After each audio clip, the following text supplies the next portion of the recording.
Bonjour mesdames et messieurs, et puis bienvenue dans l'auditorium de l'Espace Grammont. Je vous remercie d'être venus aussi nombreux à une aussi belle journée de printemps sur Rouen. Vous auriez pu profiter du soleil.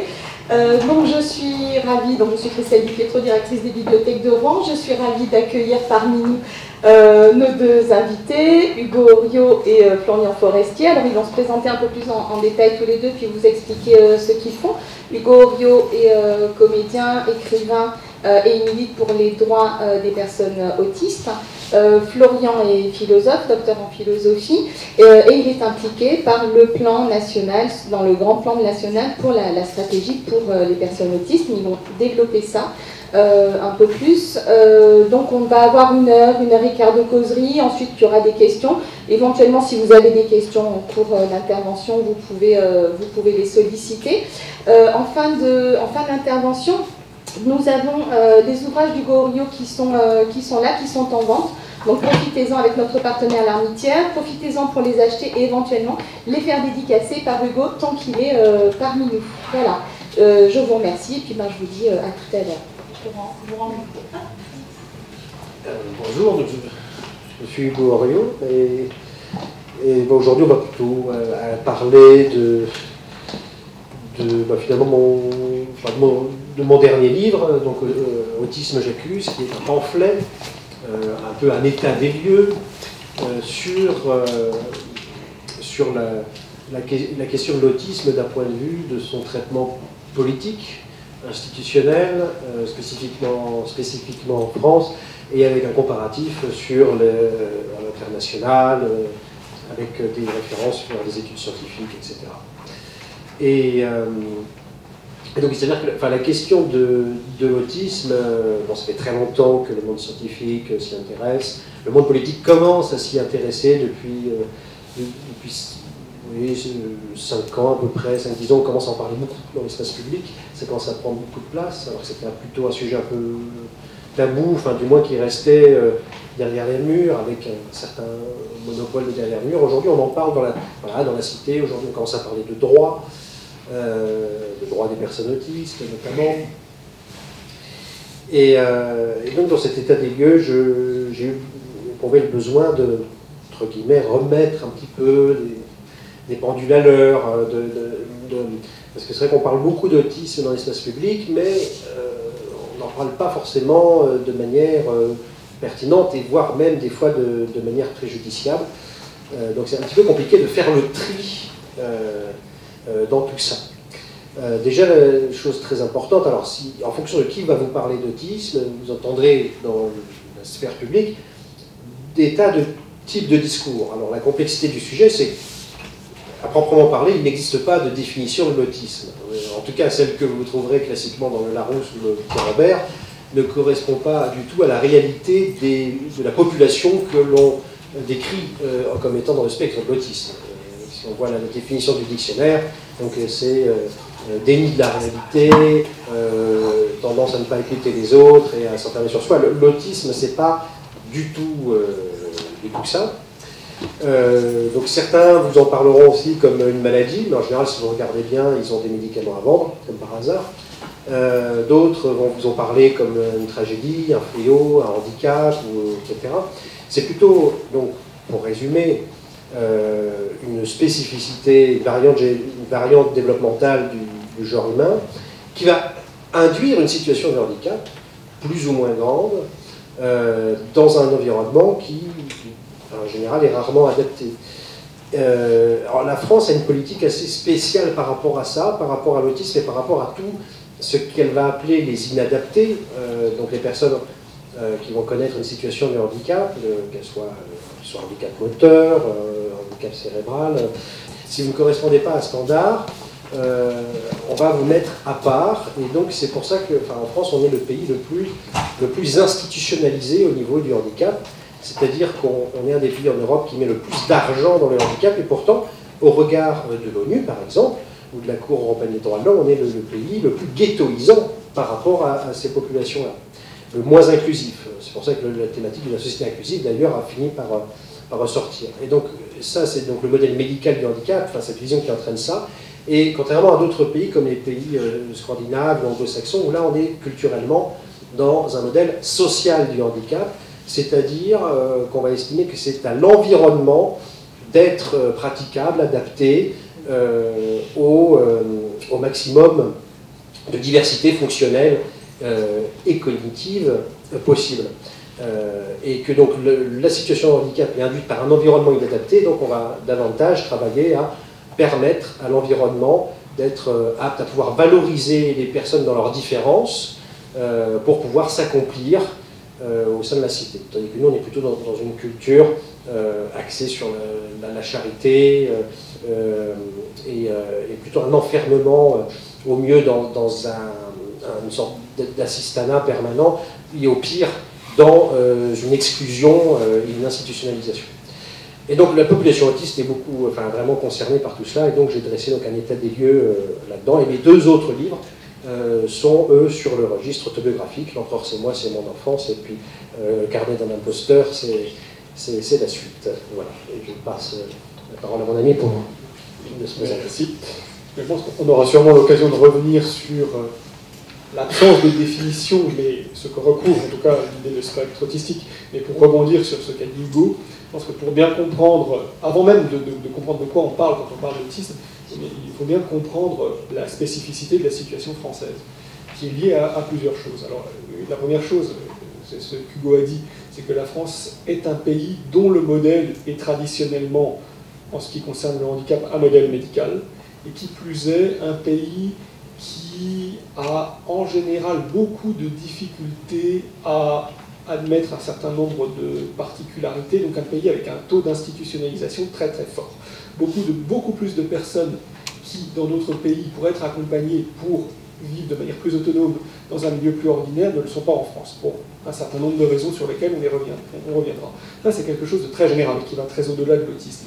Ensuite, il y a une chose assez particulière par rapport à l'autisme en France, c'est que la France a été un des derniers pays du monde à se mettre à jour par rapport aux connaissances scientifiques sur l'autisme. C'est-à-dire, la France est un des pays qui a mis le plus de temps à reconnaître les classifications internationales, et dans laquelle les différentes personnes se prétendant spécialistes de l'autisme, la plupart du temps, ont véhiculé des pseudo-connaissances totalement fausses qui a engendré, en plus de tous les problèmes d'institutionnalisation, un véritable drame, parce que la plupart des personnes autistes soit ne sont pas repérées comme telles, ne sont absolument pas accompagnées comme elles le devraient. Quand elles sont identifiées, elles reçoivent des traitements qui sont totalement inadaptés, qui aggravent totalement leur situation au lieu de les aider, la plupart du temps avec derrière en plus une culpabilisation des familles, il y a toute une série de problèmes judiciaires, des placements abusifs, etc. Donc ça, c'est ce qui fait la deuxième particularité vraiment spécifique à l'autisme en France, c'est que la connaissance scientifique et l'intégration de cette connaissance dans un certain nombre de dispositifs concernant l'autisme est venue assez tard. Troisième chose, il est en train de se passer actuellement depuis quelques années, ce qui s'est passé dans d'autres pays depuis longtemps, c'est que les personnes concernées commencent à prendre la parole, et commencent à prendre la parole de manière diverse. Parce qu'il faut bien voir, quand on parle d'autisme, comme le disait Hugo, que la question est toujours, le discours que vous entendez dépend de ceux qui prennent la parole. Et pendant très longtemps, ceux qui ont parlé d'autisme en France, c'était soit les spécialistes, avec de gros guillemets, soit des associations, qui étaient en général des fédérations d'associations de parents. Ce qui était totalement légitime. Comment ça se passait maintenant, c'est que diverses personnes concernées commencent à soit accèdent à la parole, soit, pour celles qui cachaient leur état, commencent à prendre la parole en tant qu'autistes. Et là où c'est intéressant, c'est que ça commence à aller, au départ ça a commencé par des témoignages, par des livres de biographie, par des livres de témoignages. Mais depuis quelques temps, ça a avancé, ça a structuré, les personnes autistes commencent à prendre position, soit vraiment comme militants politiques, de manière vraiment en prenant des positions politiques fortes comme Hugo, soit commencent à être intégrés aux différentes stratégies comme expertes.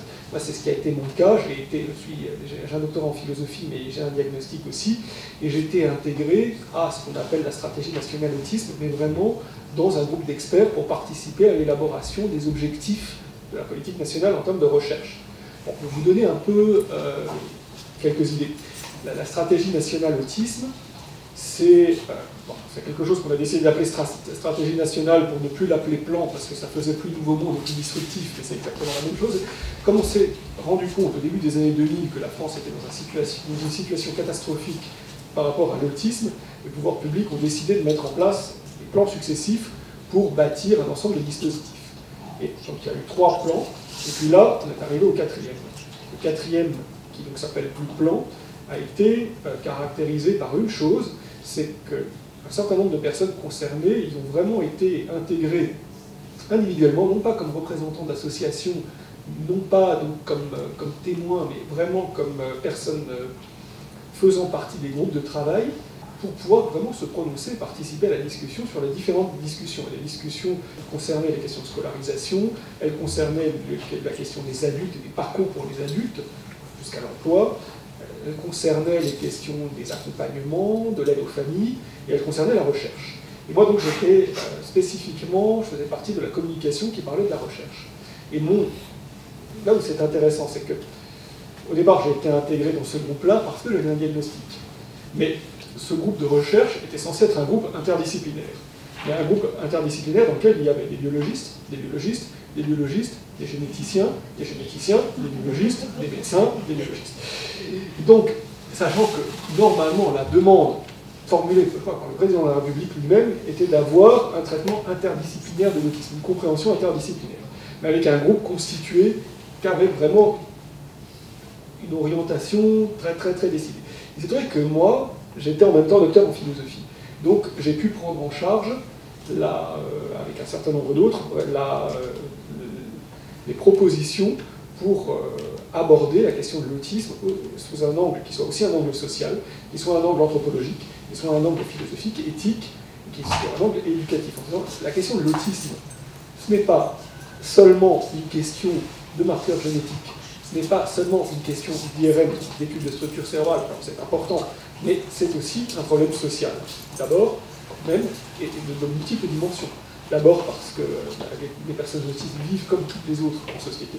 Que le fait que l'autisme soit une difficulté plus ou moins grande, même que l'autonomie ou le manque d'autonomie soit un problème plus ou moins grand, tout ça, c'est quelque chose qui est d'une part lié à un certain état de la société, et d'autre part qui est aussi lié à la manière dont la société répond aux besoins, aux problèmes, etc.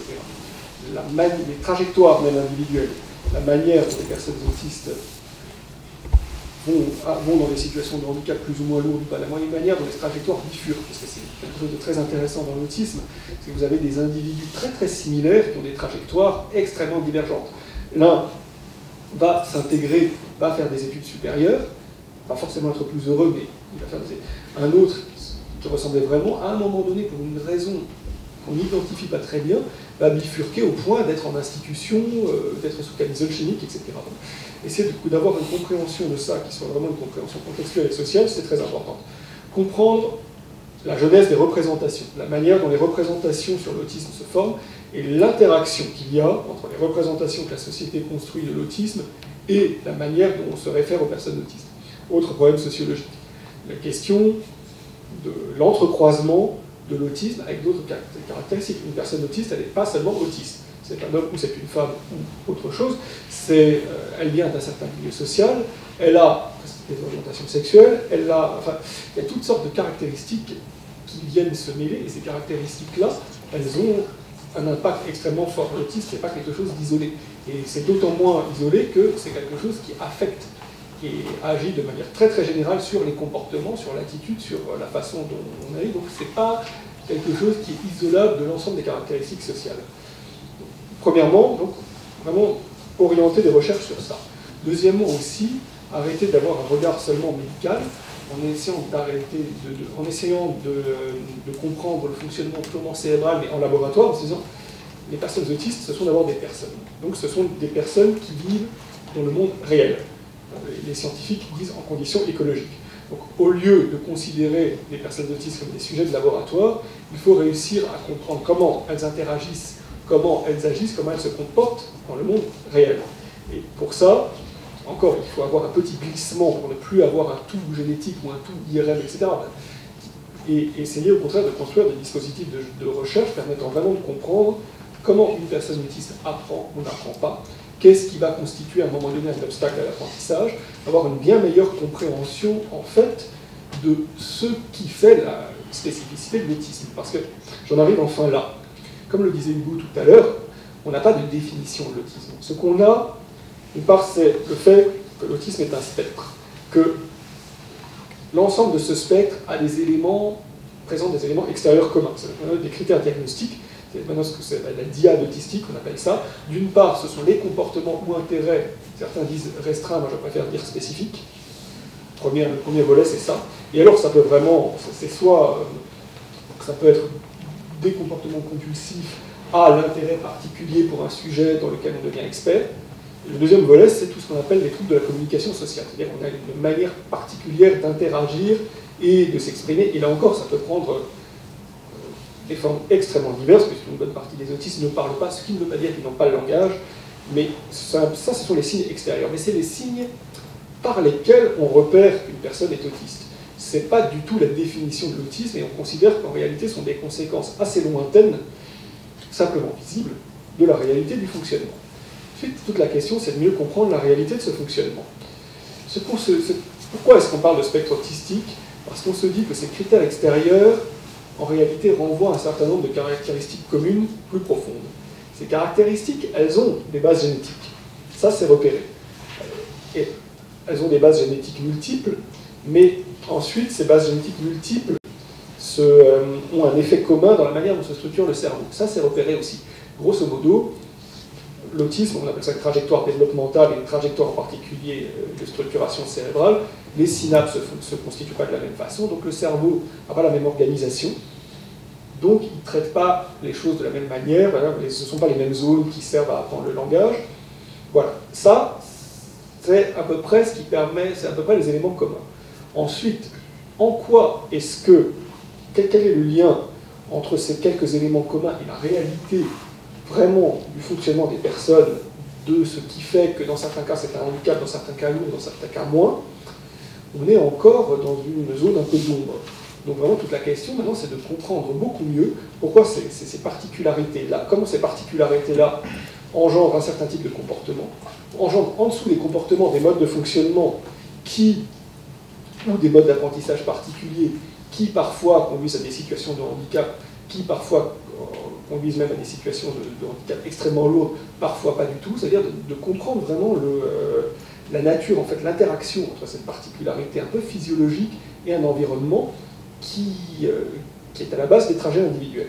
Donc, ma deuxième contribution, excusez-moi, je parle assez longtemps, c'était de dire qu'il faut d'une part donc rajouter des études en sciences sociales, mais il faut d'autre part rajouter des études éducatives, pour ne plus avoir simplement une perspective qui soit une perspective biologique, mais avoir une perspective éducative.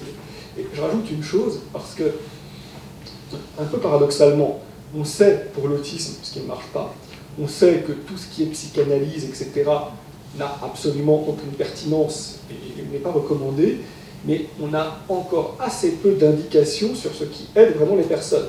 On a un certain nombre de méthodes qui sont des méthodes comportementales dont on sait qu'elles sont mieux que rien. Mais elles sont mieux que rien, elles ne marchent pas toutes très bien, et quand elles marchent, on ne sait pas pourquoi, on ne sait pas comment, et on ne sait pas sur qui. On ne sait pas quel effet ça va avoir. Alors on s'en contente parce que c'est mieux que rien, mais pour réussir mais d'une part, on ne sait jamais très bien ce qu'on fait quand on les applique, on ne sait jamais exactement si en les appliquant, on n'empêche pas aussi le développement de certaines manières. Donc, pour avoir vraiment, et on ne sait pas surtout si on ne fait pas seulement de la rééducation, alors qu'il faudrait être dans une optique éducative, pour accompagner, pour fournir des environnements qui soient vraiment appropriés, qui soient capacitants pour les personnes, pour améliorer ces méthodes, pour passer justement de méthodes à une vraie compréhension individuelle permettant de répondre de manière cohérente à une certaine personne en réagissant, en lui fournissant et les supports et les réponses qui correspondent à son état. Pour ça, on a besoin d'une vraie compréhension scientifique, parce que on voit qu'une personne autiste et qu'un enfant autiste, par exemple, ne va pas réussir à apprendre à parler à un moment donné. On ne sait pas pourquoi. Et là, on ne sait pas. Certains vont penser que c'est parce que beaucoup d'autistes ne peuvent pas accéder à la parole, d'autres vont vous dire non, mais c'est parce que beaucoup d'enfants autistes ne sont pas capables d'un point de vue du traitement cérébral, ou ont beaucoup de mal à faire des sons un langage. Mais le problème n'est pas donc l'incapacité à acquérir les structures du langage, c'est l'incapacité à transformer les signaux sonores en langage. Donc dans ce cas, il y a d'autres hypothèses qui vont dire, est-ce que si on met des enfants autistes dans des classes de sourds-muets, est-ce qu'en interaction avec eux, est-ce qu'ils n'ont pas plus de chances d'acquérir le langage des signes? Pour certains, ça marche, mais ensuite, c'est pas réplicable encore. Mais de d'autres manières, à partir du moment où un enfant n'acquiert pas le langage, son développement est bloqué. Donc ensuite, il rentre dans des spirales de handicap extrêmement lourdes. Mais est-ce que c'est l'autisme en tant que tel, ou est-ce que c'est une réponse inappropriée par manque de compréhension du fonctionnement réel qui a engendré, à partir de l'autisme, une incapacité à accéder au langage, qui ensuite transforme l'autisme en handicap très lourd? Bref, et ce sont des questions qui ne sont pas du tout anodines. Parce que, pour le moment, énormément de personnes autistes sont dans des situations de handicap lourd, mais, et du coup, le besoin des familles, la plupart du temps, c'est d'abord une réponse à ces handicaps-là. Mais du côté de la recherche, la question, c'est vraiment comment faire en sorte que ces handicaps ne surviennent pas ou ne surviennent pas à ce point. Et pour ça, il faut vraiment comprendre comment se développent les personnes. Et moi, c'était ma deuxième contribution. Parce que moi, j'ai parlé un peu longtemps, mais... Non, mais c'est très important ces éclairages parce que c'est évidemment des directions, des éléments, des choix de société en fait, sur comment on va orienter la recherche sur telle problématique sociétale, là en l'occurrence sur l'autisme. En effet, la tentation française, bien souvent, c'est d'orienter beaucoup sur la génétique. Bon, c'est vrai qu'on est un des pays les plus performants en génétique, hein, c'est très bien. Mais, axé uniquement la recherche sur la génétique, bon, il y a beaucoup de groupes qui aimeraient trouver une possibilité infaillible d'identifier génétiquement l'autisme. Alors, dans quel but? C'est là où est la question, parce que la dernière fois qu'on est arrivé à identifier génétiquement une spécificité humaine, c'était le syndrome de Down, plus connu sous le nom de trisomie 21, et on sait ce qui s'est passé. Et donc, c'est-à-dire que là, la France, on va dire, a un taux de suppression préventive de 97% de la trisomie, parce que ce sont des personnes pour qui la société n'est pas faite. Mais il y a des tas de choses qu'une personne, et j'en connais, trisomique, sont capables de faire bien mieux que la moyenne générale. C'est sûr que si on va juger une population sur un test de QI classique, de quotient intellectuel, peut-être qu'ils seront moins bons, mais si on va sur ce qu'on appelle le quotient émotionnel, par exemple, ou une empathie directe, ils vont savoir mieux faire certaines tâches que d'autres. Enfin, si par exemple, il faut être accueillant et souriant toute la journée, c'est sûr que je vais être moins bon. Mais alors dans l'autisme, donc dans la communauté, dans la population autiste, une des grandes inquiétudes, c'est ça, c'est que si on oriente tous les budgets de recherche là-dessus, c'est personne n'est dupe, c'est clairement, voilà, vu que c'est une population qu'on institutionnalise, l'institutionnalisation ça coûte très cher, hein. Cour des comptes a dit 7 milliards d'euros par an. Enfin, c'est le budget annuel alloué à la France à la question de l'institutionnalisation de l'autisme, en gros. Bien, quand après on peut déceler une population avant qu'elle naisse, bon, ben, on la supprime parce que ça coûte moins cher, tout simplement. Donc, en effet, orienter la recherche plus vers... c'est un choix de société, après. C'est-à-dire que... alors, l'autisme étant polygénétique, je pense qu'on est encore tranquille pendant quelques années. Mais si on oriente davantage la recherche sur comment essayer de comprendre comment une personne peut se développer de manière positive, pouvoir s'émanciper tout en étant valorisée dans sa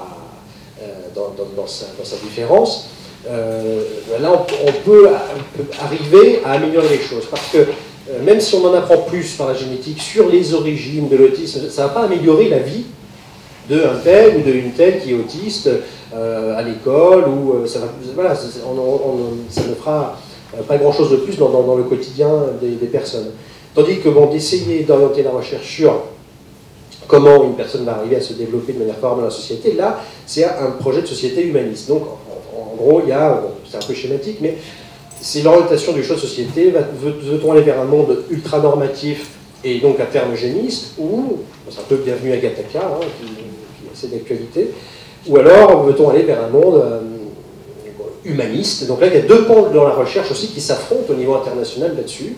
Vous avez des chercheurs, alors plutôt à l'étranger, qui sont très orientés, notamment au Canada, on va citer le cas de Laurent Motron, par exemple, qui est très orienté sur davantage la recherche de la spécificité autistique, comment on permet à ces personnes-là de se développer. Alors après, quand on parlait des méthodes comportementales tout à l'heure, c'est vrai que le problème des méthodes comportementales, pourquoi globalement, on ne peut pas dire que c'est quelque chose qui marche vraiment, c'est que là, le point de départ, le postulat des méthodes comportementales, c'est de tout faire pour que l'autiste ne ressemble pas à un autiste. C'est-à-dire, y compris quand son comportement n'est dangereux ni pour lui-même, ni pour les autres, le but c'est que surtout de son enveloppe extérieure, de ce que les autres vont percevoir de lui, il n'est rien d'autistique au niveau de la façon dont on va identifier l'autisme d'un point de vue comportemental extérieur, d'attitude. Donc voilà, on va apprendre à bien regarder dans les yeux, à sourire quand il faut sourire, et selon une norme purement arbitraire. Donc la personne va consacrer énormément d'énergie à ça, certains vont être en résistance par rapport à ça, d'autres vont finir par s'y conformer, mais on voit de plus en plus, notamment dans les études américaines où là ils ont eu le temps, puisque ça fait longtemps qu'ils pratiquent ces choses-là, de voir que la majorité, quelque part à force d'être murée dans un rôle qui n'était pas le leur, finissait par faire une sorte de burn-out, quoi. Et donc c'est là où l'efficacité de ces méthodes, aujourd'hui, commence à être sérieusement remise en cause, parce que, voilà, mais pour moi, une méthode comportementale peut éventuellement servir à éviter un comportement dangereux, violent, dangereux pour lui ou pour les autres, mais après, quand ça dépasse ce stade-là, et quand c'est davantage pour orienter vers une assimilation de la norme, là, c'est beaucoup plus ambigu. Alors, c'est aussi, mais le fait qu'un autiste n'ait le droit, finalement, de citer le droit de vivre parmi les autres que s'il ne ressemble pas à un autiste, enfin, c'est un peu ça qui se passe, on le ressent même dans le champ lexical des terminologies liées à l'autisme. Je donne un exemple, par exemple, on entendra souvent parler d'autisme lourd, sévère, donc dit autisme de bas niveau, et d'autisme de haut niveau. Alors, je ne sais pas, quand Florian et moi, on nous sort dans des congrès, certaines personnes vont nous présenter davantage dans la catégorie haut niveau, on va dire, entre guillemets, quoi. Bon. Mais après, alors, au niveau de quoi? C'est quoi ces histoires de niveau? Et sachant que, moi, quand j'étais petit, ou toi sans doute aussi, on était sans doute jugé de suffisamment bas niveau par certains pour être voué à un destin en institution. Et alors, en fait, le niveau, c'est qu'en fait, on ne mesure pas du tout le niveau d'intelligence, on mesure peut-être le niveau d'aptitude, de caméléon à se conformer à l'attente normative de notre société. Donc, le fait que l'autisme est invisible, finalement, le niveau de caméléon, j'aurais tendance à dire autisme de haut niveau et de bas niveau, en fait, j'ai un ami qui emploie une formule que je trouve très juste, c'est un peu comme de parler d'athlète de haut niveau, c'est-à-dire que l'autiste de haut niveau, c'est celui qui va être capable de faire beaucoup d'efforts pour être capable de cacher son autisme par rapport au monde, pour être plutôt toléré. Et donc, en plus, cette histoire de haut niveau et de bas niveau, donc c'est assez fataliste, parce qu'évidemment, l'autisme qui va être catalogué de bas niveau, donc on va dire que le haut niveau, c'est ceux qui ont une chance de faire quelque chose, et les bas niveaux, ça va être ceux, par exemple, qui ne parlent pas, ou qui, en gros, l'autisme est visible. Mais alors, moi, de plus en plus, je suis convaincu qu'il y a des viviers d'intelligence dont on se prive, et d'intelligence surprenante, et que les intelligences les plus surprenantes se trouvent chez les autistes qui ne parlent pas. Alors, pourquoi? Parce que déjà, ils ne parlent pas, bon, ils ne perdent pas l'énergie folle que perdent les autistes qui parlent, à se conformer à un monde normal, lequel d'ailleurs est en plein effondrement. Eux, ils sont très pragmatiques. Il y a même un sondage qui est sorti enfin, je ne sais plus s'il était en Angleterre ou aux États-Unis, mais un sondage très intéressant que m'avait partagé un scripteur un sondage un peu sur le sentiment de bonheur chez les personnes autistes. On aurait tendance à penser que ceux qui vivent le mieux sont les autistes, donc qui sont plus dans les codes sociaux classiques. Alors, donc le sondage était s'il y avait une pilule magique certains laboratoires essayent de faire ça, une pilule magique qui fasse que vous soyez plus autiste, est-ce que vous la prendriez? Donc il y avait environ les 3/4 des autistes verbaux qui répondaient non, globalement non, ça serait changer ma personnalité, ça serait... et quand même un quart qui disait, bon bah oui, voilà, je suis tellement... c'est tellement compliqué pour moi dans la vie que oui, si je pouvais exister autrement, je le ferais. Et alors parmi les autistes qui ne parlaient pas, qui ont répondu au sondage, l'unanimité a dit, mais non, surtout pas, je ne prendrai jamais cette pilule. L'unanimité. Donc c'est là où on se rend compte que... Alors c'est aussi que souvent, on a tendance à... c'est quelque chose que je vois souvent, malheureusement, à refuser, à être incapable d'attribuer le statut d'être pensant à une personne à partir du moment où elle ne parle pas. À partir du moment où elle ne parle pas, elle est forcément débile, stupide, ou vide, ou... voilà. Et donc ce sont évidemment aussi ces profils-là qui vont systématiquement être mis en institution. C'est vrai que quand vous ne parlez pas, alors là, c'est peut-être s'il y a bien quelque chose qui va provoquer la plus grande situation de handicap parmi les autistes, très souvent, c'est le fait de ne pas parler. Puisqu'on est un monde qui est beaucoup basé, en effet, sur la comédie sociale, la rhétorique, le verbe. Alors, de moins en moins, avec les nouveaux canaux de communication numérique, tout ça, on est en train d'entrer, à mon avis, dans une transition au niveau de la communication entre les êtres humains qui va changer pas mal de choses, sûrement favorable pour le spectre de l'autisme, enfin, ça j'en parle dans mon livre, mais globalement, finalement, on a tendance, en effet, à présumer l'intelligence d'un individu qu'à partir du moment où il est capable de verbe, quoi. En fait, quand on parle de haut et de bas niveau, on a tendance à mélanger deux choses qui sont très différentes, qui sont l'appréciation qu'on peut avoir sur l'intelligence et la question du degré d'autonomie. Et encore, d'un concept pas forcément bien compris de l'autonomie. C'est-à-dire, ce qu'on sait, c'est que dans le spectre autistique, il y a 20% de déficit intellectuel. Mais par contre, il y a beaucoup plus de personnes autistes qui sont peu autonomes. C'est-à-dire peu autonomes dans le sens où elles ont besoin d'accompagnement et d'aide. Mais là, ça pose toutes sortes de questions. D'une part, parce que vous avez des enfants qui sont en institution actuellement et qui, en effet, sont extrêmement peu autonomes, même pour un certain nombre de gestes simples. Et quand vous les observez, vous vous rendez compte qu'ils ont une très grande capacité de traitement de l'information, qu'ils ont une vraie compréhension de leur environnement. Donc, on voit qu'ils ont une intelligence, mais on voit que le manque d'autonomie est vraiment lié à un manque d'accès à un certain nombre de choses à l'extérieur. Et là, je pense qu'il y a vraiment trois choses différentes. D'une part, il y a la question de la compréhension des modes de fonctionnement, que je disais tout à l'heure, pour vraiment fournir le type d'environnement, de réponse, de support qui va être adapté à la personne. Et souvent, c'est vrai, les méthodes comportementales, elles agissent soit au niveau de base de la stimulation, ce qui marche mais qui est assez insuffisant, soit elles agissent sur les signes extérieurs. Et les signes extérieurs, c'est comme si on vous empêchait de tousser, par exemple. Donc ça agit sur des signes qui peuvent être gênants, mais sans forcément toujours prendre en compte le fait que ces signes extérieurs sont des effets d'autre chose, que parfois ils ont des rôles. Alors même moi, quand j'ai il y a certains mouvements que je peux avoir, par exemple, qui ont des fonctions de régulation de l'émotion, régulation du stress ou autre. Quand on ne fait pas attention à ça, quand on ne fait pas attention au rôle de tous ces comportements dans le fonctionnement des personnes, dans leur mode d'apprentissage, on ne les accompagne pas comme il faut. Ça, c'est le premier point. Donc, il faut avoir une bien meilleure compréhension de leur fonctionnement pour leur fournir un environnement adapté.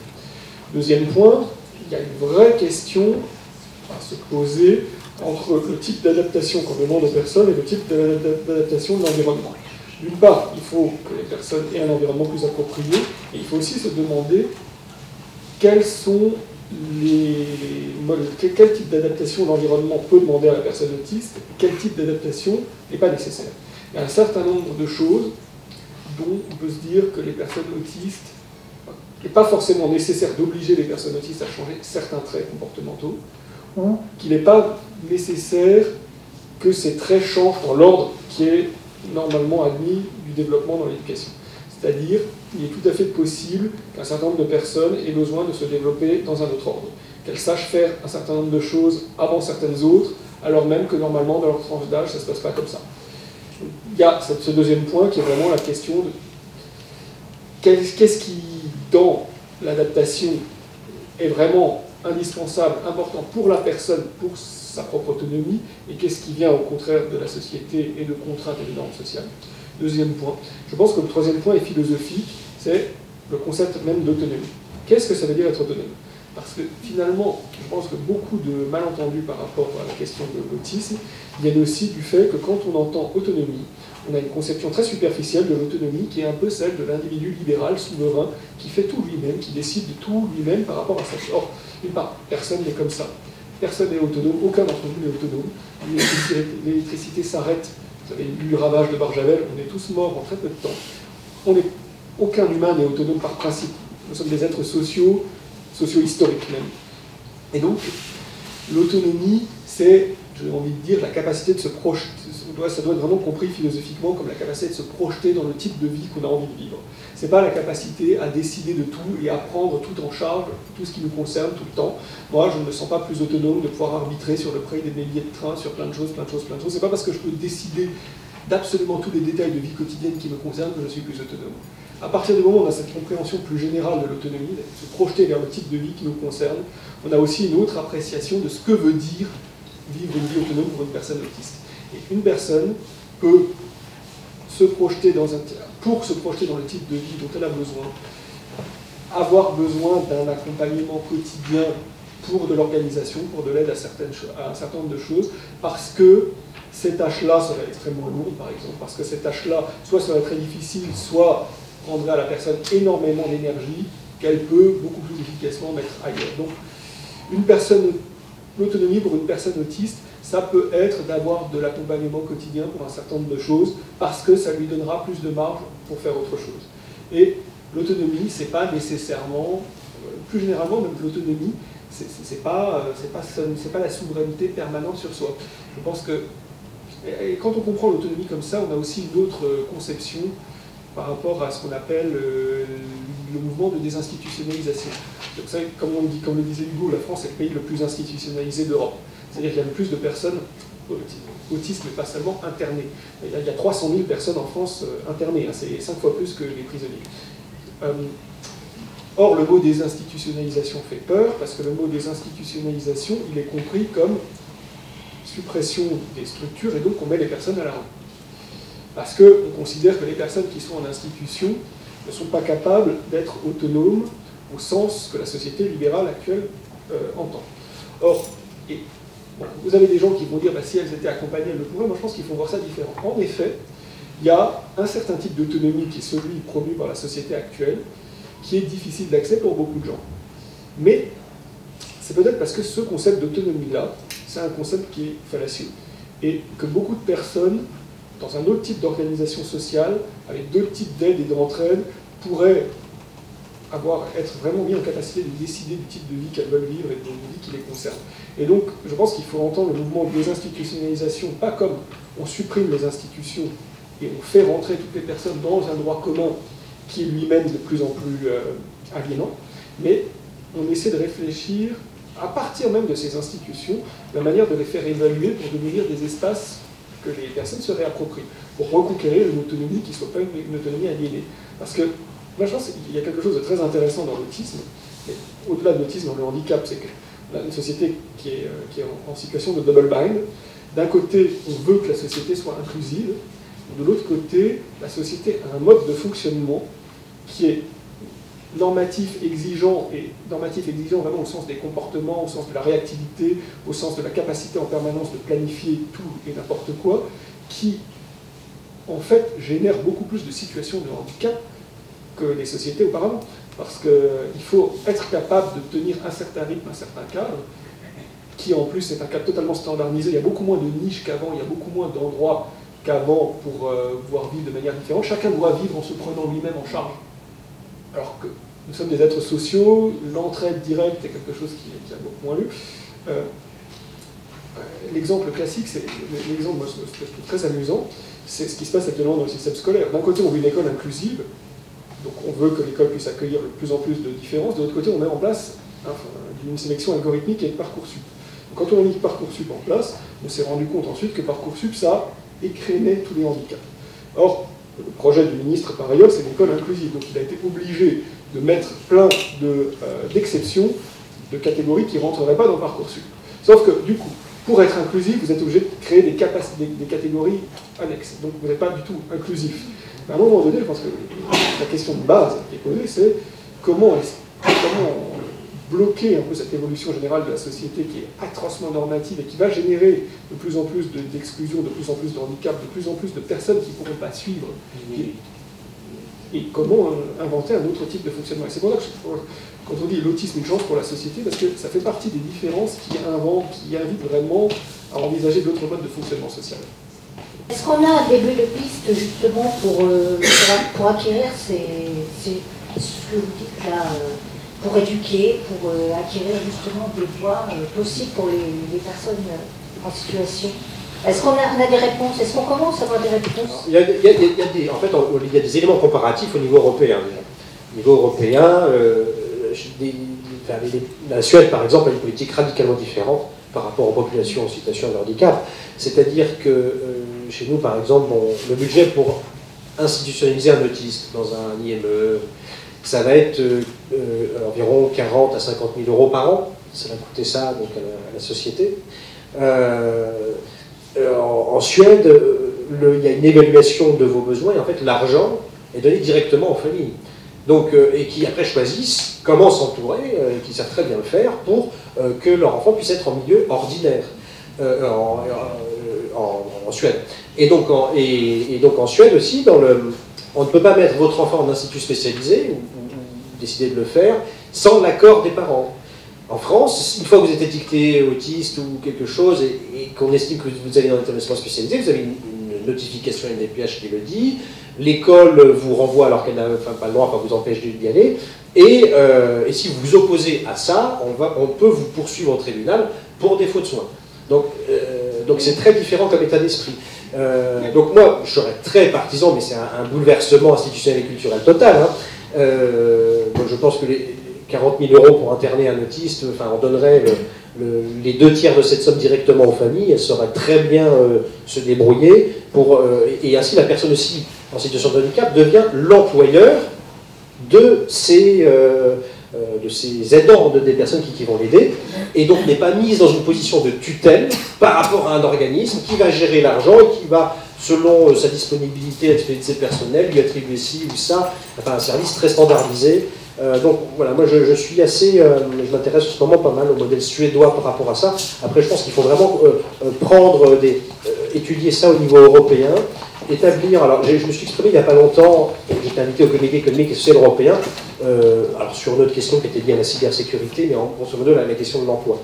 Mais enfin moi je serais très partisan, et ça c'est que le Parlement européen qui peut le déclencher, vu qu'on parle beaucoup de société inclusive au niveau politique en ce moment, particulièrement en France, les priorités du quinquennat, et la devise européenne unie dans la diversité, bon, bah, c'est ça. Mais alors on a des telles disparités, et la France étant très mauvaise élève sur cette thématique-là, je serais partant que le Parlement enclenche une mission d'évaluation européenne des critères, selon les critères de société inclusive, donc selon les droits de l'ONU, les droits des personnes en situation de handicap. Ces droits sont-ils respectés? Où va l'argent?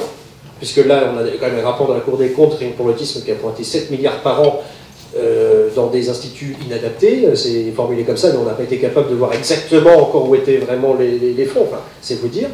Et donc d'aller vraiment évaluer ces politiques-là avec une commission qui s'occupe de ça dans tous les pays, d'évaluer les bons et les mauvais élèves, de voir comment les bons peuvent inspirer les mauvais pour éviter de réinventer la poudre avec des politiques nationales, et surtout de réfléchir à comment actionner des leviers coercitifs et incitatifs, mais aussi coercitifs, pour que les pays se mettent sur la voie de la société inclusive et du respect des droits des personnes en situation de handicap.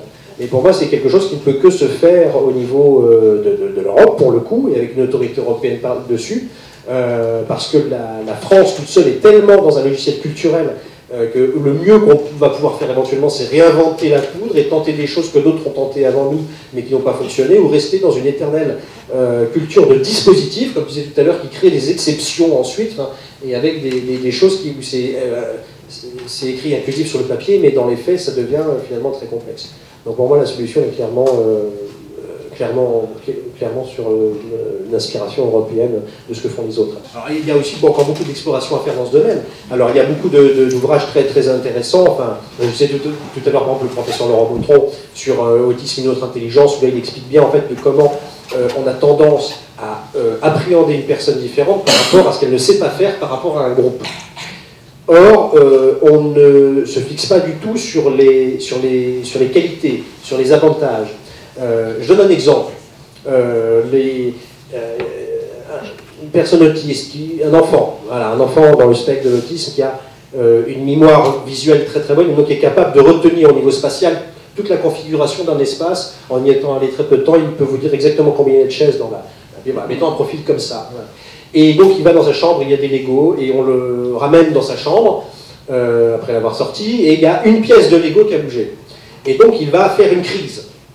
Bon, on ne va pas savoir tout de suite pourquoi il va faire la crise. On va dire, bon, c'est un sale gosse, ci ou ça. Et donc on va se focaliser, ce qui est une bonne attention, de comment calmer la crise, comment faire en sorte, ce qui est utile socialement. Mais qui va se préoccuper du fait que personne n'aurait vu que ce petit Lego a bougé et que lui, il l'a vu? Et qu'à partir du moment où il y a une compétence à développer, parce que ça c'est quelque chose qui peut tout à fait se transposer à des tas de domaines, et même être tout à fait monétisable, et lui garantir un avenir. Parce que la véritable peur de chaque parent d'enfant autiste, c'est qu'est-ce qui va devenir après moi. Et donc j'aurais déjà tendance à dire, à axer sur les qualités, s'intéresser aussi aux méthodes pédagogiques alternatives, qui des fois peuvent apporter des très bonnes choses. Je pense aussi qu'il faut réduire les effectifs de classe et généraliser ça. Ça c'est très important parce qu'on ne peut pas laisser les enseignants s'occuper de classes de 25. Déjà que quand il n'y a pas d'enfants trop atypiques dedans, c'est déjà très compliqué. Mais alors, voilà. Donc, mais puis philosophiquement parlant, passer d'un système qui est capable de valoriser la diversité. Les critères d'identification se sont un peu élargis aussi. Et donc on commence à se rendre compte qu'en fait il s'agit, contrairement à ce qu'on croyait ces dernières décennies, à peut-être une des plus vastes minorités de la planète. Si on évalue le nombre d'autistes en France environ à 700 000, ça ferait, bon, à l'échelle mondiale, 100 millions de personnes quand même. Donc c'est une très grosse minorité. Autrefois, on partait en fait de critères extrêmement visibles. Puis ensuite, on a affiné un peu ces critères, mais en regardant ces critères à partir des gens qui avaient une demande, donc des situations de handicap. Et maintenant, et surtout à partir en utilisant un peu les modes de diagnostic plutôt dans le monde anglo-saxon, on a changé. C'est-à-dire qu'au lieu de diagnostiquer à partir de difficultés, on diagnostique à partir de signes fins. Et on dit, ces ensembles de signes fins, ça permet de repérer quelqu'un qui est dans le spectre. Or, du coup, à partir de ce moment-là, on repère des gens qui n'ont pas fait de démarche diagnostique, qui n'ont pas forcément de handicap ou qui ne l'éprouvent pas comme tel, et donc ça élargit aussi le champ. Il y a même une étude sud-coréenne qui a pointé 1 sur 38. Mais ensuite, ils ont une autre manière. Eux, ils ont fait du dépistage systématique sur tous les enfants. Donc, tous les enfants qui avaient des traits diagnostiques qui étaient dedans. Donc, évidemment, ça devient très large, parce qu'il y a des gens qui ont des comportements, des comportements fins qui ressemblent à des comportements autistiques, mais socialement, ça ne se voit pas. Et à partir de là, vous vous dites, finalement, ces personnes-là, elles entrent peut-être dans le spectre. Mais ce qui est intéressant d'ailleurs, parce que se dire, finalement, on va faire rentrer dans le spectre de l'autisme des gens qu'on ne pensait pas du tout les faire rentrer dedans, parce que non seulement c'est pas forcément très visible, mais il n'y a pas de handicap, et même il n'y a pas les manifestations habituelles, c'est vraiment des traits fins. Pourquoi est-ce que ces personnes sont comme ça? Pourquoi est-ce que ces personnes n'ont pas les mêmes difficultés? C'est très intéressant. Pour anecdote, quand j'ai été diagnostiqué, donc j'avais 25 ans, avant j'avais suivi un cursus Neuroom en France des gens de ma génération. Alors, quand ils étaient bons élèves, quand ils étaient précoces, ça passe jusqu'à 18 ans parce qu'on est bon élève et considéré en avance, etc. Et donc, toutes les dizaines d'élèves, quand on sait lire et tout, avant d'entrer en classe, on ne va pas se faire virer. À 18 ans, en général, ça se passe plus mal parce qu'on n'est pas autonome pour la vie adulte. Et on a un certain nombre comme ça, du coup, on se prend un diagnostic farfelu de schizophrénie, on se prend une camisole chimique, il y a quelques années. Moi, Joseph Chauvenet, il y a un certain nombre à avoir eu ça. Et donc ensuite, vers 25 ans, on est enfin identifié. Quand j'ai été identifié, mon père l'a été aussi, qui a fait une carrière internationale de musicien, et de jazzman, et dans la musique contemporaine, dans la musique sacrée. Mais du coup, d'une part, c'est très autistique pour lui, ça a été une chance parce qu'il a explosé son milieu social, et en plus, les milieux dans lesquels il a évolué toute sa vie ensuite, c'était des milieux extrêmement atypiques. Ce qui fait que sa bizarrerie, elle n'était pas vue, parce qu'il y a des gens encore plus bizarres autour, et parce que plus les gens étaient des stars, plus ils se comportaient bizarrement, plus ils avaient le droit, plus c'était normal.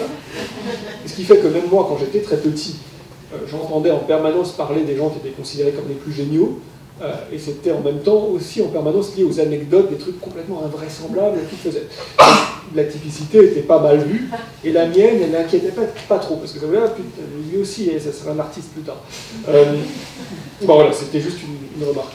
Je voudrais juste changer, revenir sur une chose, revenir sur deux choses en fait.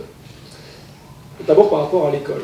C'est ce qu'on dit, là pour le moment, on s'y prend assez mal, parce qu'on intègre les personnes dans les classes, on veut intégrer les personnes dans les classes sans donner les moyens aux enseignants, ni en termes de formation, ni en termes d'organisation des classes, ni en termes de réduction d'effectifs. Donc, ça marche pas. C'est pas bon pour les personnes parce que ça fait des échecs. C'est pas bon au niveau des enseignants, et en plus ça les braque, et du coup ça inculque de la résistance à la société inclusive.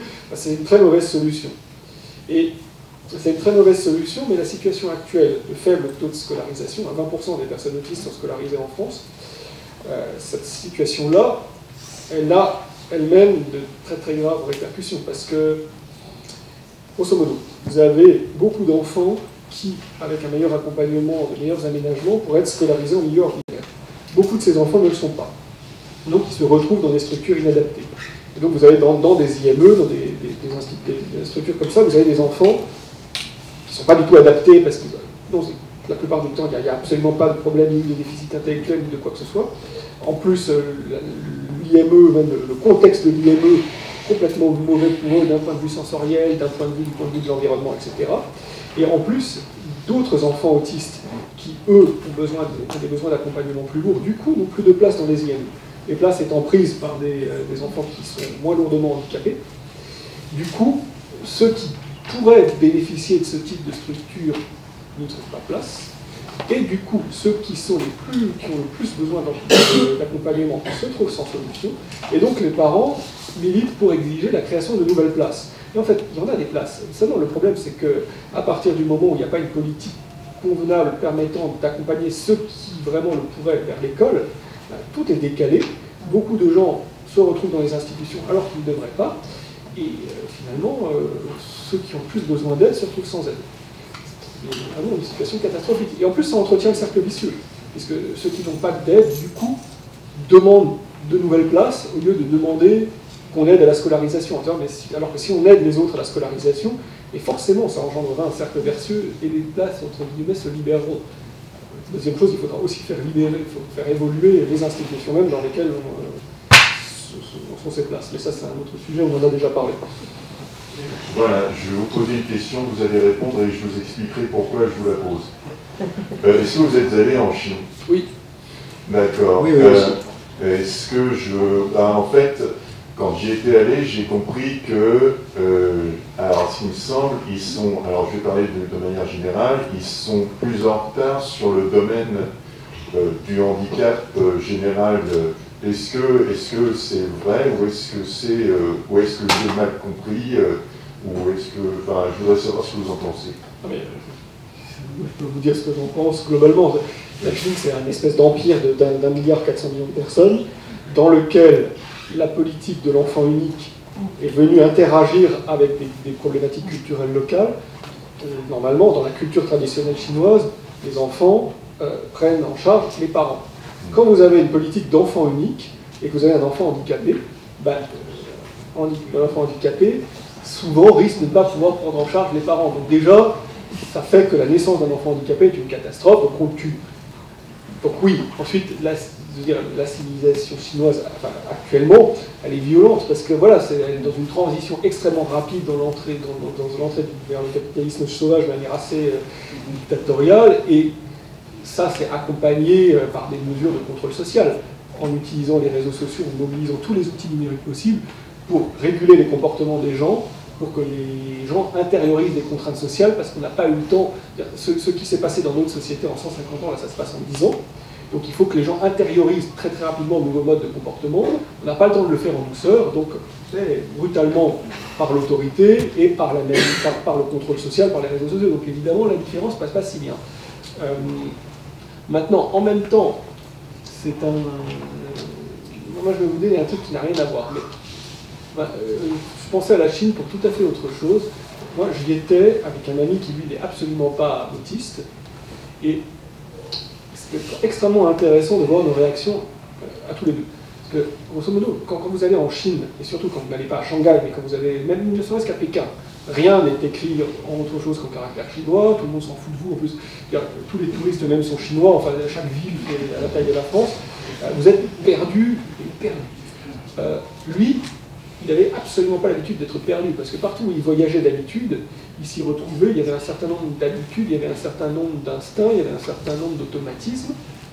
Dans un pays de culture lointaine, nous-mêmes, on est un étranger, donc tout ce qui peut sembler bizarre est lié au fait qu'on soit un étranger, et donc les gens l'acceptent mieux. De la même manière, quand je suis au Japon, je suis de toute manière quelqu'un qui ne sait pas me conduire correctement, qui ne sait pas me comporter correctement, je suis un... voilà. 2,5 m. Et là-bas, ils étaient tous très petits, donc je suis pas sûr. Vraiment, au Japon, comme occidental, de toute manière, vous n'avez pas de sens social, donc autiste ou pas, voilà. Et au contraire, les traits de caractère autistique au Japon font que vous avez des réactions a priori qui collent mieux avec la culture japonaise, donc souvent même ça se passe mieux. Mais c'est vrai qu'il y a pas mal d'autistes francophones que je connais qui aiment bien se réfugier au Japon parce qu'ils sont mieux acceptés. Et c'est vrai que souvent un autiste va souvent mieux se sentir à l'étranger s'il est français, parce que c'est vrai qu'à l'étranger, il a l'alibi d'être étranger, il est l'étranger, donc s'il se comporte mal en effet, c'est pas grave. Et en plus, il y a la notion d'hospitalité aussi. Donc vous pouvez, entre guillemets, pas vous comporter comme il faut, mais on doit vous accueillir. On est en retard sur la diffusion de la connaissance scientifique. On est en retard sur les représentations collectives. Il y a énormément de gens qui ne connaissent rien à l'autisme. Et les images publiques qui sortent sur l'autisme sont encore très très stéréotypées. Même les quelques films qui intègrent des personnes autistes en France, c'est extrêmement stéréotypé. Mon camarade a quand même été plus ou moins refusé pour jouer son propre rôle, parce qu'il n'avait pas l'air... Il n'avait pas l'air assez autiste. C'était pour jouer un rôle d'autiste. Donc c'est une très grosse production. Le Portugal, l'Espagne sont plus en avance, en tout cas sur le fait que la société connaît mieux ça. Quand une société connaît mieux, en général, les réactions a priori par rapport aux personnes sont différentes. Enfin, il y a plein de choses qui ne se passent pas comme ici. Quels ont été les freins, justement, à cette expérience de l'autisme en France ? Culture psychanalytique, culture médicale, culture centralisatrice, et je pense une conception à revoir de l'égalitarisme français. Je pense que la France devrait, non pas remiser ses valeurs fondamentales d'égalité, et les réexaminer pour se demander ce que ça veut dire. Parce que l'égalité, ça ne veut pas dire la même chose pour tout le monde. Ça veut dire à chacun selon ses droits et son mérite. Et je pense que la devise d'égalité s'est transformée en une espèce d'égalitarisme qui a engendré une vision très binaire finalement. Il y a une seule manière de fonctionner, et quand vous n'êtes pas dedans, vous ne fonctionnez pas. Et pour moi, l'égalité, c'est pas ça. Mais aussi, il y a souvent un faux débat, parce qu'on dit tous les mouvements de minorité, même de minorité cognitive, entre guillemets, pour un certain nombre de personnes qu'on connaît, remettent en cause l'intégrité de la culture française, etc., parce que la France est un pays égalitaire. Et justement, c'est à mon avis une chance de revenir, de revenir à la base. Qu'est-ce que ça veut dire que l'égalité ? Alors je suis totalement d'accord avec un certain nombre de choses, mais déjà sur le croisement avec la dimension sociologique, c'est pour ça que même dans la stratégie nationale, on a mis des recherches là-dedans. Parce que vous parlez de Bourdieu, mais tout ce que Bourdieu a dit sur les facteurs même de la reproduction sociale, c'est-à-dire les habitus, etc., ce sont des questions extrêmement intéressantes pour quelque chose comme l'autisme, où justement la particularité elle est dans le mode d'incorporation des codes sociaux. Même vous êtes une personne autiste, vous devenez le prolétaire de votre famille riche parce que vous n'êtes pas capable d'incorporer l'habitus de votre milieu. Mais, et par ailleurs, tout ce que vous avez dit aussi par rapport à la constitution de tous ces outils de normes, grosso modo, l'école telle qu'on la connaît maintenant, elle naît au moment de l'industrialisation pour donner à des générations des codes et des comportements suffisamment partagés pour être interchangeables sur le marché du travail. comme vous le disiez, les tests de QI au début, ils se diffusent parce que les pays qui ont dû très rapidement se constituer des armées, les États-Unis qui n'avaient pas d'armée, ont dû inventer un dispositif pour trier, ils ont utilisé celui-là. Ce qui est très marrant d'ailleurs, c'est que pendant la Deuxième Guerre mondiale, c'est aussi dans le contexte militaire, c'est les services secrets britanniques en particulier, ils ont commencé à dire qu'on va devoir vraiment avoir des agents secrets. Et James Bond. Là, les tests de QI, ça marche vraisemblablement absolument pas. C'était les premiers aussi à remettre en cause le concept d'unité de l'intelligence en se disant pour avoir de bons espions, on doit peut-être avoir d'autres outils pour les sélectionner parce que là, ça marche pas. Donc, je suis complètement d'accord avec vous sur le fait que la question de l'autisme, elle est vraiment à l'intersection de questions sociales plus vastes.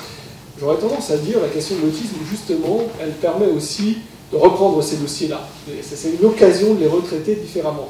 Parce que il y a quand même un point, c'est que en France, depuis 30-40 ans, ce qu'on a fait scolairement, globalement, c'est qu'on a fait tomber le contenu d'exigence disciplinaire et au contraire, on a accru l'exigence sur le respect de certains codes.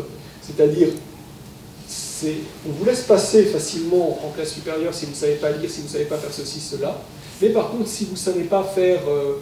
si vous n'êtes pas propre, si vous ne savez pas vous tenir tranquille, là vous ne passez pas. Là, on vous engueule quand vous lisez trop, quand vous avez 8 ans, quand l'activité en classe doit être autre chose, etc. Le système scolaire, en réalité, en prétendant suivre les leçons de Bourdieu, alors c'est exactement le contraire de ce que disait Bourdieu, c'est dit, bon, finalement, le système scolaire est un système de reproduction, donc on va faire baisser le contenu disciplinaire, ce qui fait que, grosso modo, il est encore plus inégalitaire qu'avant. Et il est encore plus normatif sur les comportements qu'avant. Et en plus, c'est parce que... Donc, voilà. C'est le grand problème, c'est qu'en France, dans l'école, actuellement, il y a un débat qui, pour moi, est complètement fallacieux entre les républicains et les pédagogistes. Où les républicains, grosso modo, disent qu'il faut revenir à l'école d'antan de la transmission de contenu disciplinaire, et les pédagogistes disent qu'il faut s'adapter aux endroits. Oui, le débat est mal posé, parce que le principe, c'est qu'il n'y a pas une antinomie entre le fait d'avoir une exigence sur ce qu'on demande et le fait de s'adapter aux personnes. Et c'est justement ça qu'on n'est pas capable de faire en France. On n'est pas capable d'avoir un fonctionnement adaptatif et qui en même temps exprime les potentialités de chacun. Quand on confond toujours l'adaptation avec le nivellement, et finalement c'est plus du tout de l'adaptation parce que ça devient de l'adaptation à la majorité, donc ça redevient de l'exclusion. Une autre question là en haut ici. Bonjour. Alors moi je m'appelle Julie. Je travaille dans le milieu psychiatrique. Et donc j'avais une question concernant le type d'intervention que vous faites comme aujourd'hui. J'ai travaillé dans plusieurs hôpitaux psychiatriques sur Grenoble. Par exemple, je travaille en IME, en femmes. Je travaille aujourd'hui sur... Et dans les unités de soins psychiatriques, on a énormément de personnes autistes. Et ça depuis des années, avec à l'époque des diagnostics psychoses infantiles vieillissantes, pour ensuite parler d'autisme de Kanner. Bon, Asperger, on oublie, puisqu'à l'HP, c'est pas... Voilà, on va avoir des personnes non verbales, bien évidemment, qui sont dispatchées, en fait, dans des unités de soins, puisque à cause de la sectorisation. C'est-à-dire qu'on ne va pas dans une unité on va dans une unité selon son lieu de résidence. Et je me rends compte, en fait, depuis maintenant plus de 13-14 ans, on a peu d'interventions, en fait, dans les hôpitaux psychiatriques. C'est-à-dire que la grande majorité des soignants, aides-soignants et infirmiers qui travaillent auprès de ces populations de patients autistes ne sont pas formés, en fait. Alors bien évidemment, il y a le CRAM, il va y avoir des centres de ressources autisme, il va y avoir des associations de parents, plein de choses, mais on a très peu, en fait, d'interventions comme ça. Je me souviens, quand j'étais sur Grenoble à l'époque, il y avait des congrès, par exemple, comme M. Chovanec, Joseph, qui faisait, je me souviens, c'était en 2006 ou 2007, qui faisait des congrès, justement, pour expliquer ce qu'était l'autisme. Voilà, mais il y a une grosse carence, en fait, dans les hôpitaux psychiatriques. Il y a des dizaines de personnes qui pourraient intervenir, encore faut-il qu'on les invite. Parce que voilà. il y a plein de gens en fait, qui sont compétents, et même de personnes concernées qui sont compétentes et disponibles et qui ont envie de le faire. Je pense qu'il y a un travail. Alors là, moi j'entrevois un petit créneau. Hugo pourra aussi en parler, parce que maintenant les nouvelles associations, en particulier les pédopsychiatres, veulent se réformer, donc veulent mettre en place des collaborations avec les personnes concernées pour ça. Donc, il y a peut-être des choses qui vont se faire, je ne sais pas, on doit avec une association voir justement intervenir au congrès de la société de pédopsychiatrie bientôt à ce sujet, pour que les personnes concernées, l'idéal c'est pas seulement qu'elles interviennent, c'est de trouver des dispositifs pour être équivalentes à des résidences d'artistes, ce qui se font déjà dans certains hôpitaux, pour que les personnes concernées, mais comme nous, puissent faire un travail suivi dans un hôpital, par exemple, qui soit en même temps un travail de sensibilisation, formation avec les professionnels, enfin, des résidences de spécialistes atypiques dans les hôpitaux. Ça serait pas mal de faire ça. Oui, non, je suis tout à fait d'accord. Après, c'est vrai que des fois, on rencontre des situations qui font peur, parce que moi, il y a pas si longtemps que ça, une petite anecdote, il y a une semaine, donc on m'a... une personne qui, comme vous, qui travaille dans un institut, une IME, désireuse de pouvoir se former et former ses collègues, donc m'a sollicité pour aller faire une conférence dans cet organisme. Et donc voilà, on a signé la convention, tout ça, pour une conférence le mois prochain. Et là, je recroise cette même personne et qui me dit bon, je ne sais pas si la conférence va se faire, parce que mes collègues, comme je t'avais expliqué, sont quand même un petit peu obtus. C'est elle qui fait la démarche de me ramener. Et elle me dit voilà, bon, ils ont regardé ton profil, tes interviews, c'est vrai, t'es quand même un petit. Enfin, ils te trouvent un peu virulent. Mais surtout, c'est que. Oui, je dis oui, mais moi, j'y vais pas pour les engueuler. Moi, je discute, quoi. Et si on m'accueille bien, je suis sympathique. Et donc elle me dit oui, mais bon, eux, ils m'ont dit voilà, se former, ce serait admettre qu'ils font pas bien leur travail, donc ils veulent pas se former. Cet état d'esprit, enfin, c'est impossible de faire quelque chose avec. C'est-à-dire que enfin, déjà, à partir du moment où on décide que quand on a eu un diplôme, déjà, moi, je crois plus sur la compétence qu'au diplôme. Bon, après, ça me regarde. Mais que quand on a voilà, un diplôme, ou en ça, on n'a plus à se former, on est... la vie, c'est une école, c'est l'école de la vie. Enfin, les choses changent, les découvertes changent. Mais c'est vrai que j'étais assez scandalisé de voir cet esprit. Bon, après, je lui dis, moi, très bien, on fait comme on veut, mais par contre, même si je ne viens pas, ils me doivent les honoraires parce qu'on a signé la convention. Donc, mais c'est dommage.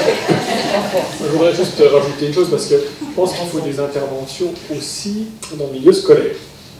Alors déjà, moi je suis persuadé d'une chose, que je dis au ministre de l'Éducation nationale dans les 2 minutes où j'étais face à lui, c'est que l'éducation nationale, c'est déjà le premier employeur de personnes autistes en France, parce que ceux qui arrivent à faire des études, en général, le type d'études qu'ils font et les difficultés à faire des entretiens d'embauche, donc sans doute les concours de l'enseignement, c'est la chose qui est encore le moins inadaptée.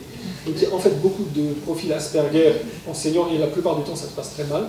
Donc j'avais dit qu'il faudrait, si l'éducation nationale veut être inclusive, ce serait bien d'admettre la diversité aussi auprès de ses profs. Alors, surtout que vous l'avez en fait déjà, mais la plupart du temps ils sont exfiltrés vers le CNED, vers plein d'autres structures. C'est pas une diversité épanouie, elle existe mais elle n'est pas épanouie. Mais ensuite c'est très compliqué étant donné le mode de gestion. Deuxièmement, il faut, de la même manière que dans les hôpitaux, que dans les IME, il faudrait aussi qu'il y ait non seulement des interventions, mais qu'il y ait des résidences de personnes concernées dans les établissements d'enseignement pour que le corps enseignant, petit à petit, apprenne et interagisse avec eux. Alors là aussi, c'est très compliqué parce que les établissements scolaires sont aussi réticents que les instituts médico-éducatifs. Pour plein de raisons, la communauté éducative scolaire n'aime pas forcément qu'on vienne voir ce qu'elle fait. Et par exemple, pour intervenir dans le milieu scolaire actuellement, il faut un agrément. Et alors, c'est très drôle parce que la plupart des associations de personnes n'ont pas d'agrément, par exemple. Et alors, l'an dernier, le 6 avril, c'était l'annonce officielle de la stratégie nationale autisme. Donc, il y a quelques personnes qui ont parlé étaient là, il y avait la moitié du gouvernement. Et donc il y avait des questions au gouvernement. Donc la question a été posée au Premier ministre directement, qui a dit ah oui, c'est très intéressant. C'est pas moi qui l'ai posé, hein. Le ministre de l'Éducation nationale, je prends acte, etc. Oui, il y a un petit point, il faut juste qu'il y ait des agréments. Depuis un an après, personne n'est là. Enfin, je veux dire, personne n'est là, alors que ça a été dit au gouvernement en face. Donc, maintenant encore, les associations de personnes ne peuvent pas intervenir, peuvent très difficilement intervenir dans l'éducation nationale. Or, certaines peuvent à titre individuel quand elles ont des diplômes pour ça, mais évidemment, vous n'avez pas les dizaines et les dizaines de personnes qui pourraient intervenir si vous filtrez autant. La politique vaccinale en France est différente de l'Europe. C'est vrai qu'on a beaucoup plus de vaccins obligatoires qu'ailleurs, mais preuve en est que c'est pas dans les pays où il y a plus de vaccins, il n'y a pas de plus d'autistes en fonction des politiques vaccinales diverses et variées dans les pays divers et variés. Donc. Ce qu'on sait, c'est que certains types de pollution vont interagir, mais vraiment à l'état embryonnaire, avec une prédisposition génétique, ça vient jamais tout seul, et qu'un complexe de mutation lié à l'effet de certains polluants va à un moment donné être le petit point qui pousse sur une trajectoire autistique. Mais vous voyez, ce n'est pas la pollution tout seul, c'est certains composants non identifiés dans la pollution qui potentiellement interagissent avec des prédispositions. On est très loin des vaccins. Tout ça est à prendre avec beaucoup de, comme tu l'as dit, de conditionnel, puisque c'est pas grand-chose. Moi, je voulais revenir sur votre image du caméléon pour s'adapter à la norme. Parce que alors moi, je vis dans mon environnement proche, il y a des personnes autistes. Je travaille sur l'accompagnement des politiques publiques par rapport au handicap. Et je travaille auprès de professionnels auxquels je transmets ce que je sais, ce que je peux comprendre de comment fonctionne une personne autiste. Et cette histoire du caméléon interroge l'insertion professionnelle, parce que là on parle beaucoup de l'école, de la formation. Et le but de l'école et de la formation, c'est un jour de trouver sa place dans la société et d'avoir un travail, en tout cas de pouvoir montrer qu'on a des compétences et de pouvoir en vivre. Et aujourd'hui, ce qui est complètement dramatique, alors vous ne l'avez pas encore abordé, vous allez peut-être le faire, mais c'est justement ce taux de personnes au chômage concernées par les troubles du spectre autistique, qui est proche de, je crois que c'est 97%, dans le dernier rapport de Joseph Chovanec, c'était quelque chose autour de ce chiffre-là. C'est compliqué parce qu'il n'y a pas comme il n'y a aucune statistique. Oui, alors voilà, parce qu'il y a ceux qui le sont et qui ne le disent pas, il y a ceux qui le sont et qui ne le savent pas, et il y a ceux qui le sont et qui cherchent un emploi. Mais du coup, je voulais savoir un peu, par rapport à cette histoire de caméléon, en même temps, si la personne n'apprend pas le comportement qui est attendu dans un environnement de travail, elle n'a aucune chance de pouvoir s'intégrer professionnellement. Alors, je suis venue à la conférence interactive sur les atypiques qui était extrêmement intéressante, où la personne disait, mais nous, on travaille sur la désinsertion, cette idée de désinsertion professionnelle, c'est-à-dire de chacun a un talent, peut aller jusqu'au bout de son talent et peut-être faire comme vous, Hugo, par exemple, de votre histoire presque une œuvre d'art, et de votre métier, mais voilà, c'est pas vrai pour tout le monde, et du coup, quelle réponse face à ça? Parce qu'effectivement, on se rend compte qu'on transmet des comportements, on transmet des façons d'être, mais on sait que le naturel revient au galop. Ce qui est sans doute très bien, parce que ça permet que la personne soit ce qu'elle est en profondeur, mais quid de l'insertion derrière? Voilà. On va vous répondre chacun notre tour, parce que Hugo est à la tête d'un projet à ce sujet. Moi, j'avais coécrit avec Joseph Chovanec, avant son rapport, le premier guide d'insertion pour Malakoff-Médéric. Moi, je pense qu'il y a au moins trois choses. La première, la plus évidente, c'est que plus une personne autiste exprime des talents et que ces talents sont rendus visibles, plus il y a des chances, qu'on fasse appel à elle et que ses comportements par ailleurs soient acceptés. Ça, c'est quelque chose de basique. Mais pourquoi est-ce que moi j'ai pu être scolarisé? Parce que j'étais déjà très bon élève. Et pourquoi est-ce que, même maintenant, dans ce que je fais, toutes les bizarreries, elles passent d'autant mieux que j'ai fait mes preuves sur d'autres choses avant, et surtout sur des choses que peu de gens peuvent faire à ma place. C'est une réponse très partielle, parce que ça ne va pas s'appliquer à tout le monde. La deuxième chose, c'est que je pense qu'on a une assez mauvaise stratégie actuellement, parce qu'on essaie de coacher les personnes pour les normaliser. Et à mon avis, le coaching enfin, ça nourrit le coach, mais c'est pas forcément la bonne solution. Je pense qu'il y a 2 points.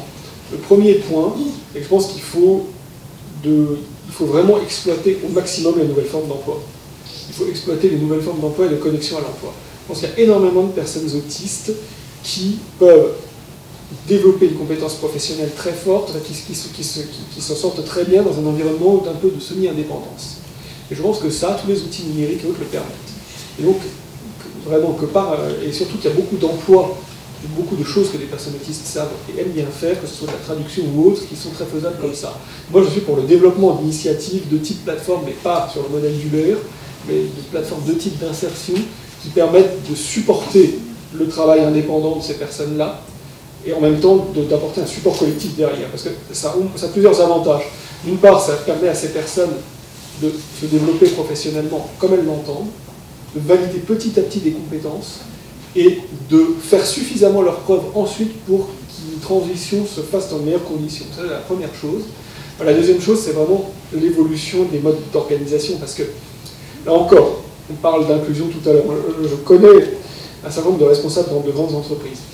On veut des profils plus atypiques, et il faut qu'ils rentrent dans nos cases.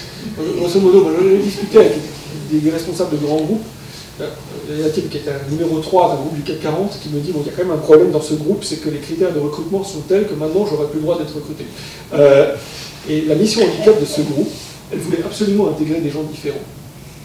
Mais impossible de transiger sur les tests, sur la manière dont étaient organisés les recrutements, sur les écoles cibles et sur le parcours avant. Et qu'il fallait avoir fait tel type de métier, tel type de truc. Bon, la plupart des autistes, même ceux qui ont un parcours scolaire correct, n'ont absolument pas un parcours professionnel linéaire. Donc ils étaient exclus, non pas parce qu'ils étaient autistes, mais parce qu'ils ne rentraient même pas dans les cases de diplôme. Et déjà, vous changez votre mode de fonctionnement en termes de diplôme, en termes de recrutement, etc. L'entretien d'embauche, c'est la pire des manières pour savoir une personne autistique. Le CV, c'est pas forcément une bonne manière non plus. Ce qui marche bien, c'est l'immersion progressive. L'exemple qui n'a rien à voir, mais dans la stratégie nationale autisme, il y a 12 personnes qui ont été parachutées dedans, on avait tous des compétences très différentes.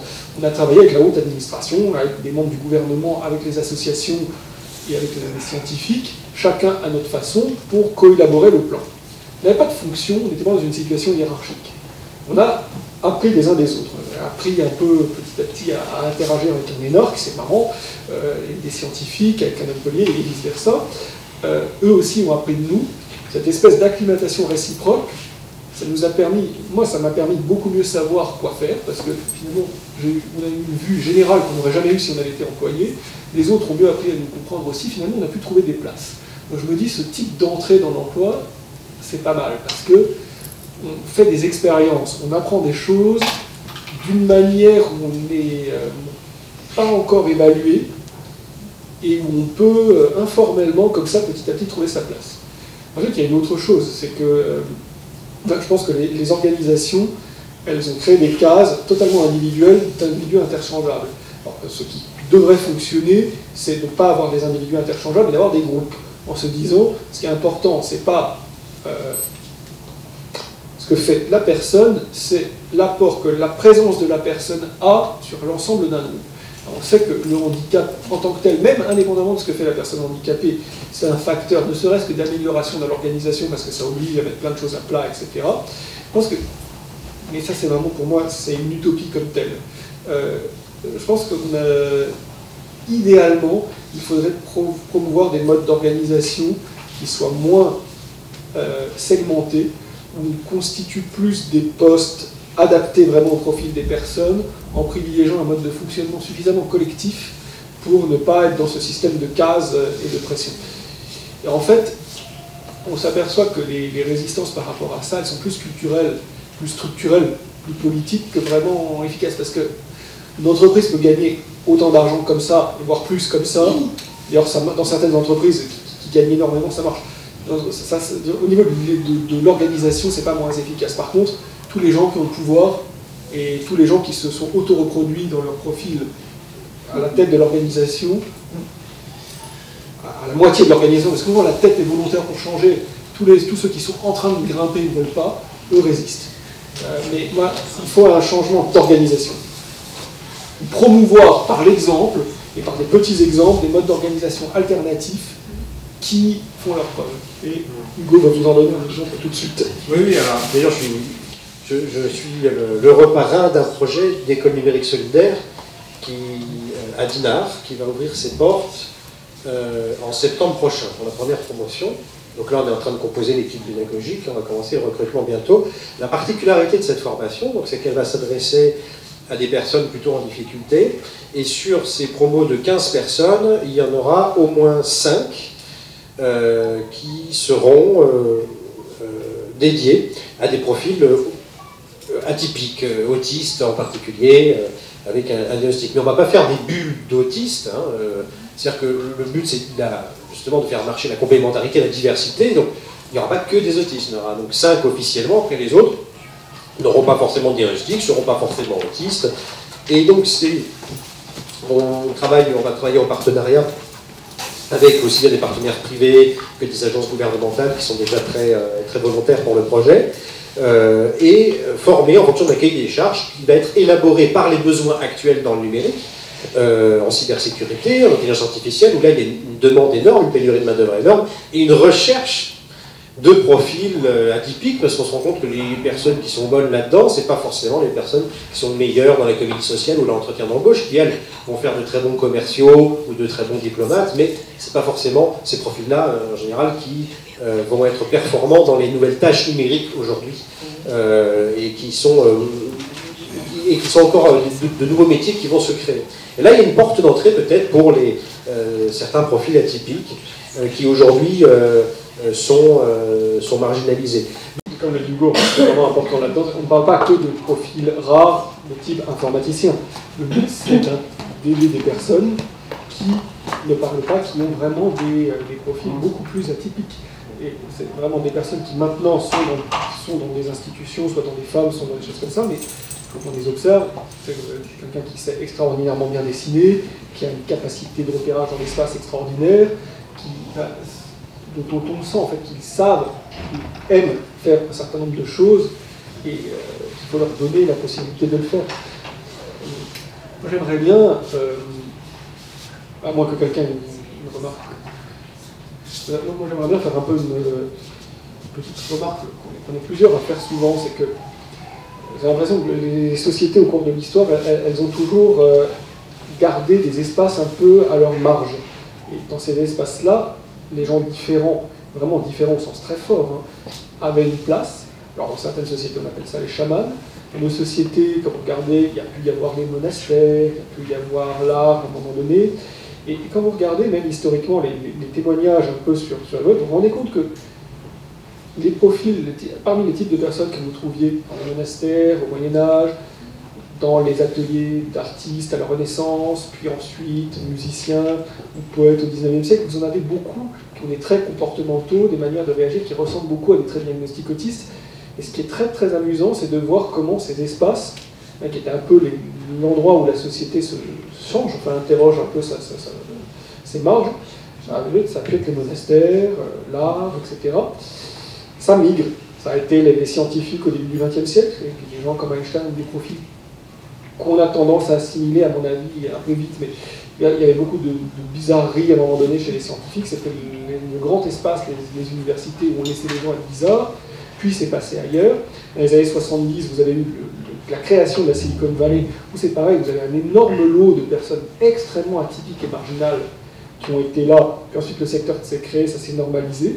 Ce qui est intéressant, c'est de voir à chaque fois quel est l'endroit où les profils atypiques se concentrent. Et ce qu'on disait tout à l'heure déjà, là maintenant, les profils atypiques qui se concentrent dans les milieux de la transition écologique, des modes de vie alternatifs. On a vraiment un exemple formidable avec Greta Thunberg, oui, qui est devenue la porte-voix. Et là, pour le coup, c'est vrai que pour un petit clin d'œil, souvent on entend dire le terme autisme qui, évidemment, l'insulte suprême dans la sphère médico-politique, quand on veut dénigrer un adversaire, c'est l'autiste, quoi. Et donc, bon, là, on voit bien le président en fait des frais, oui, 3 fois par semaine sur l'autisme, en l'occurrence. On va finir par lui mettre un diagnostic, peut-être, je sais pas. Mais bon, en tout cas, le fait est que l'autisme en politique, enfin, les personnes qui disent ça, je leur dis attention, parce que l'autisme en politique, c'est la voix de Greta Thunberg, par exemple, qui, de façon sans concession, sans la moindre concession, va mettre ses interlocuteurs et le monde politique face à ses responsabilités et face à son inconscience et à sa lâcheté collective, et sans la moindre langue de bois. C'est ça l'autisme en politique, c'est l'absence de langue de bois, et je crois qu'un peu d'autisme en politique, au contraire, l'autisme peut être une certaine qualité, si on veut donner un certain sens à la politique ou à l'action citoyenne. Enfin, en tout cas, Greta Thunberg est un excellent exemple de ça, et en effet aussi du phénomène du développement en ce moment dans la transition écologique, de peut-être cette nouvelle niche pour les profils atypiques, et en plus ça peut être mêlé aussi à pas mal de talents du numérique qui peuvent, il y a pas mal de solutions numériques à mon avis qui pourraient aussi, on sait, qui pourraient aider aussi à la transition écologique. Pour un dernier mot par rapport à ça, c'est comme nos sociétés, elles ont atteint un niveau de développement qui fait qu'elles se heurtent à leurs limites. On a besoin, il faut pour essayer, parce que sinon les sociétés humaines, elles sont en risque d'autodestruction. Et justement, il y a besoin de gens qui soient suffisamment pas pris dans le jeu social pour oser dire un certain nombre de choses, pousser des cris d'alerte de manière un peu forte. Il y a beaucoup de personnes autistes qui jouent aussi ce rôle-là, qui sont un peu des canaris dans la mine. Et à un moment donné, ils vont dire, bon, stop, ils vont oser dire, quitte à s'exposer, stop, on ne peut pas continuer comme ça, on ne peut pas continuer comme ça. C'est un peu ce rôle aussi, quoi, de veilleur, de signaux d'alerte. Il y a un certain nombre. C'est pas qu'ils le prennent, hein, c'est que leur existence les fait jouer ce rôle. Il y a des facteurs de prédisposition génétique. Il y a des facteurs de prédisposition génétique très complexes, mais ce qui fait que c'est très difficile de dire dans tous les cas. Non mais, grosso modo, telle mutation peut engendrer une prédisposition si elle est liée à tel patrimoine génétique particulier. C'est-à-dire que telle mutation chez telle personne, chez tel type de personne, va engendrer une prédisposition forte. Chez un autre type de personne, la même mutation ne va pas engendrer cette prédisposition. Donc, c'est un terreau génétique plus ou moins propice. Je travaille dans le social. Je ressens un changement au niveau des pratiques actuellement, depuis quelques années, mais peut-être un peu plus récemment. C'est le fait de s'appuyer sur les potentialités des personnes. Et je voulais savoir si au niveau de la stratégie nationale ou sur d'autres critères, comme ce que vous faites actuellement avec votre école de formation, est-ce que vous sentez un mouvement de cet ordre-là, ou est-ce que ça reste quand même très atypique? Alors, non, je sens que ça se réveille, que ce n'est pas encore la tendance majoritaire, mais que ça s'essaime petit à petit. En tout cas, je le vois dans l'intérêt que on va voir, parce qu'au début, c'est pas moi qui ai contacté la fondation Gavin Descendés, c'est la fondation qui m'a contacté suite à la publication de mon dernier livre, en me faisant part de leur projet que je ne pouvais que soutenir, et j'ai même proposé de faire un peu plus que ça, c'est-à-dire de composer l'équipe pédagogique, de les guider, de chapeauter le projet, en gros. Et donc il y a, oui, en ce moment, je crois, une sorte de prise de conscience sur cette question-là. Ça ne veut pas dire qu'il faut arrêter, au contraire, continuer à sensibiliser mais je crois aussi que c'est vital, c'est que tout simplement on n'a pas le choix, parce qu'on voit bien, il suffit de regarder l'actualité en France en ce moment, l'école du conformisme qu'on a créée, de cette sélection sociale, est loin de créer une société épanouie et apaisée. Donc, je dirais, on n'a pas le choix, on est obligé de changer radicalement de logiciel, et ça c'est une vraie question sociale pour le coup, parce que c'est aussi une question sur l'égalité de chacun, l'égalité des chances, ça mène aussi la thématique de la dépense publique, pourquoi dépenser tout cet argent pour priver de destin des personnes, et donc, donc je crois qu'on arrive à un moment donné, on n'a pas le choix, et c'est vrai que souvent quand on regarde l'histoire de l'humanité, très souvent, on commence à intervenir, on le voit dans l'écologie, que quand on est au pied du mur. On ne prend jamais... L'irrationnel est toujours... On sous-estime souvent l'importance de l'irrationnel en politique. La politique, ça n'est que l'irrationnel. Et donc, enfin quasiment, l'irrationnel influe la politique, dirige la politique à 90%. Donc là, on est en train de changer, pas du tout pour des raisons rationnelles, on est en train de changer parce que c'est déjà trop tard. Donc, voilà.